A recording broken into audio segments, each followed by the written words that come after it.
Hey everybody, I'm Erica Carlson. I am a realtor here in the Twin Cities with Bricks Real Estate. Thank you so much for joining me.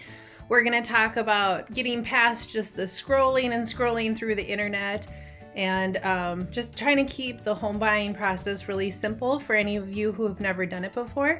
Excuse me.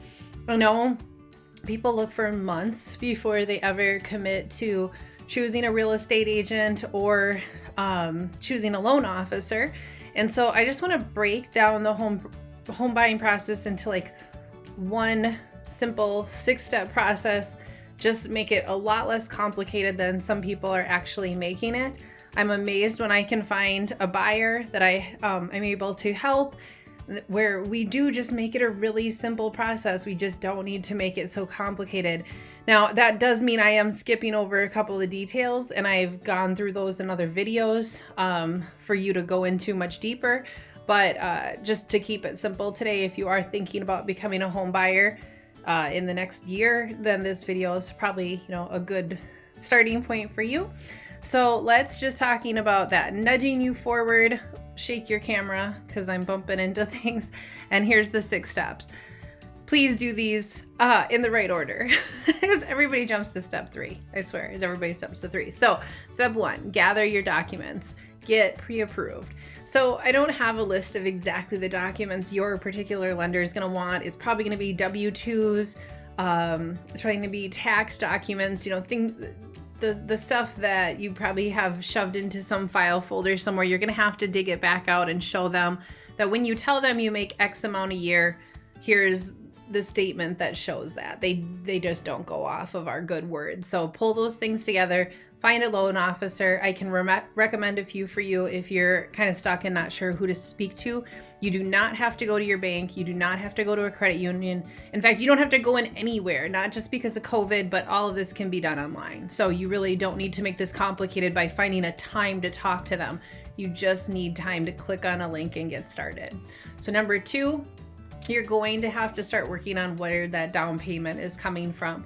Buying a house is expensive. Selling a house is expensive. One of the places you do need to have some money saved up is for a down payment. Now, depending on the type of loan you get, will depend on how much you need to save up. So there again, that's why we need that relationship with the loan officer, because depending on the amount, you could save some money doing certain things. So that's a very critical step, is where is some of the cash coming from. Number 3, now you find a real estate agent and start house shopping. So the amount of people that I talk to that go right there, they want to see the houses, they want something to be motivated for. The problem is by the time you find the one, that one is gone because you didn't do step 1 and step 2. And so if you do meet like a real estate agent who's, I've had people say they kind of turned me off or like didn't want to work with them because they were insisting on it. They're doing that for you. They're not doing it for them, because you can't write an offer until you know what kind of loan you qualify. Now, the exception of all of this is, are you buying a house with cash? And not, please don't roll your eyes, but I don't mean like your monthly payment. I mean, if you're buying a house with cash, we mean the whole amount.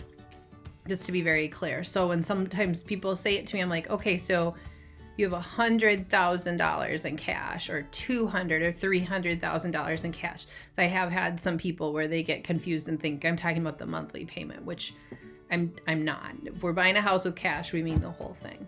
So we've gone shopping. Now we're under contract. Your real estate agent is going to negotiate on your behalf. That's a part of our job, is to do that for you, and we're going to help you with any contingencies that are written and remind you of timelines and help you write a contract that makes sense for you. Number 5 will be to schedule a home inspection. I would rarely recommend somebody not to skip this step. You do have to have about $500 saved for a home inspection. Yes, you can just have a friend who's a contractor look at a house with you if that's good enough. Not normally what I would recommend. I would still recommend hiring a professional who does this all day, every day, over somebody who, rarely does it or doesn't have a lot of experience in it. And then 6, of course, you're going to close, and that's the day where we sit down and you're going to get a huge pile of paperwork that you and your partner, if you're buying with somebody, will have to sign. We'll get you the keys, you can move in. So it really isn't that complicated. Like I said, there's some other nuances in there with lending and title and earnest money and things like that, but it can be a very simple process if you're doing things in the right order. That's really the only secret sauce to all of this, is to do it in the right order. So if you want to talk more about which paperwork to grab, who you need to talk to get this moving forward for you, I'm always happy to be a resource to you. There's a whole group of people out there who would love to have your business and help you and guide you through this process. You just simply need to raise your hand and let us know that you want that help. And whether you buy a house this year or next year, I'm always happy to be there for you. So more information on the link below, the 90-day challenge. If you haven't downloaded yet, it's free. All you have to do is click on it, and then the email will auto send you the guide. And as always, just let me know what I can do to help you. Have a great day.